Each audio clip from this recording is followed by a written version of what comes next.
দেশে স্বাধীনতা অর্জন করবে ইনশাআল্লাহ। ওরা 47-এ যেভাবে আমাদের দেশকে দেশের উপরে ওদের কর্তৃত্ব প্রতিষ্ঠা করতে চেয়েছিল, ওরা আবার আমাদেরকে শাসন করতে চায়। বিগত 17 বছরে ফ্যাসিস্ট সরকারের আমলে ওরা যেভাবে আমাদেরকে দামা চাপা দিয়ে রেখেছিল, ওরা আমাদেরকে আবার ডুবে রাখতে চায়।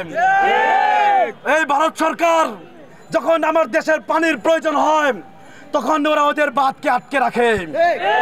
যখন আমার দেশে পানির প্রয়োজন হয় না, যখন চতুর্দিকে পানি বন্যা, মানুষের অবস্থা খারাপ, তখন ভারত প্রতিবারের মতো প্রত্যেক বছরে তাদের বাঁধগুলোকে ছেড়ে দিয়ে হাজার হাজার মানুষকে তারা বন্যায় ক্ষতিগ্রস্ত করছে।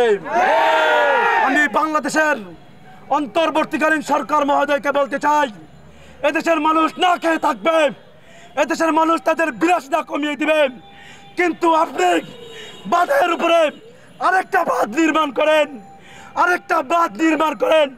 এদেশের মানুষ গাম দিয়ে, রক্ত দিয়ে তারা কাজ করবে, কাদের সাথে কাজ মিলিয়ে আরেকটা বাঁধ নির্মাণ করবে ইনশাআল্লাহ।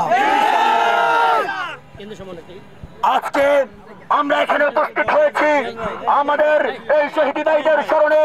আমরা আজকে স্পষ্ট ভাষায় ভারত সরকারকে জানিয়ে দেই, তোমরা আমাদের ভাইদেরকে পানি ছেড়ে ডুবিয়ে মেরেছো, তোমরা হাসিনার সাথে হাত মিলিয়ে আমাদেরকে যে কষ্টের মধ্যে রেখেছো সেটার সঠিক জবাব আমরা তোমাদেরকে দেব।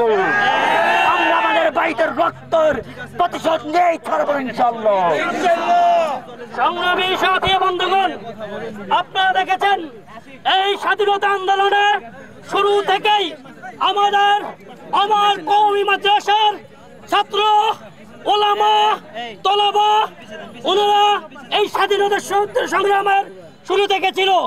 আমাদের কওমির অনেক ছাত্রকে শহীদ করা হয়েছে, অনেক আলেমকে এই ফ্যাসিবাদী স্বৈরাচারী সরকার মিথ্যে মামলা দিয়ে, জঙ্গিবাদীর জুজু দিয়ে তাদেরকে গ্রেফতার করা হয়েছে। আমরা এই অন্তর্বর্তী সরকারকে অনুরোধ জানাচ্ছি, অতি বিলম্বে আমাদের নিরপরাধ ওলামা ইকরামদেরকে মুক্ত করে দেন। কোন রকম তালবানা চলবে না। যাদেরকে চাকরিচ্যুত করা হয়েছে, যে সমস্ত প্রিন্সিপালগণ কোরআনের কথা বলার কারণে আপনারা তাদের উপরে জুলুম করেছেন, অতি শীঘ্রই তাদেরকে মুক্ত দান করেন। তা না হয় আমরা কওমি ছাত্র সমাজ, এই বৈষম্য বিরোধী ছাত্র সমাজ কেন্দ্রীয় কমিটির পক্ষ থেকে ঘোষণা দিতে চাই, আমরা কঠিন করে কর্মসূচি দিয়ে দেব। সকলকে উদাত্ত আহ্বান জানিয়ে আমি আমার কথা শেষ করছি।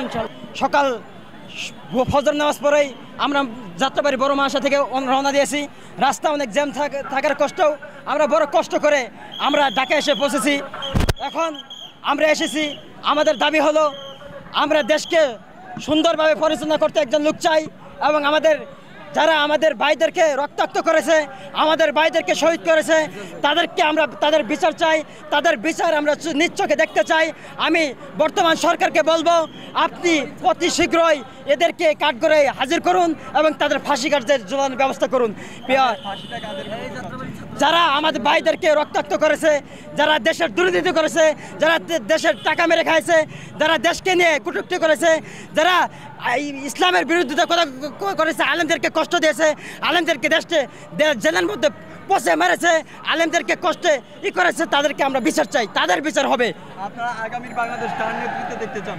আমরা আগামী বাংলাদেশে এমন একজন ব্যক্তির নেতৃত্ব দেখতে চাই, যার নেতৃত্বে ইসলামী খেলাফত কায়েম হবে, যার নেতৃত্বে পুরো বাংলাদেশ সুষ্ঠুভাবে চলবে, পরিচালিত হবে। আমরা এমন একজন ব্যক্তিকে দেশের মানুষ একটাই কথা শুধু চাইতেছে যে আমাদের দেশে শান্তি ফিরে আসুক, গরিব দুঃখী সবাই এক সমান দেবে, সবার অধিকার সবাই চায়। এর জন্য আমাদের এটাই কাম্য। এর জন্য আমরা আমাদের বর্তমানে যারা দায়িত্ব আছে তাদেরকে বলবো, আপনারা অতি শীঘ্রই আমাদের প্রস্তাবগুলোকে মানুন এবং দেশের আইন শৃঙ্খলা রক্ষা করার ব্যবস্থা করুন। স্বৈরাচার খুনি হাসিনার পতনের 1 মাস পূর্তি হয়েছে, যেখানে আমাদের স্বাধীন সার্বভৌম বাংলাদেশ পাকিস্তান হানাদার বাহিনী থেকে আমরা মুক্ত হয়েছি। 30 লক্ষ শহীদের রক্তের বিনিময়ে 2 লক্ষ মা বোনের ইজ্জতের বিনিময়ে সেই দেশে আমরা স্বাধীন দেশের স্বাধীন নাগরিক হওয়ার পরে আমরা আমাদের ন্যায্য নাগরিক অধিকার চাইতে গিয়ে স্বৈরাচার খনি হাসিনার বাকশালের ভিতরে গিয়ে আমরা আমাদের বহু সন্তান হারিয়েছি। আবু সাইদ মুগ্ধ, রাফিদ আহমেদ সহ অসংখ্য নাম জানা অজানা যারা আমাদের ছাত্র সমাজ জনতা যারা শহীদ হয়েছে, এই রক্ত এই বাংলার জমিনে ব্যথা যেতে দেওয়া যাবে?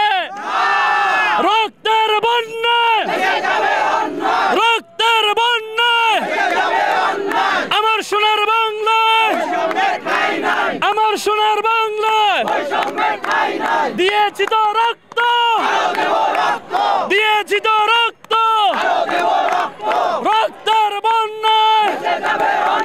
সম্মানিত দেশবাসী, আমরা যেভাবে রক্ত দিয়েছি প্রয়োজনে আমরা আরো রক্ত দেব, কিন্তু আমার এই সোনার বাংলাদেশে আর কখনো বৈষম্যের কোনো ঠাঁই, আর কোনো ঠাঁই আমাদেরকে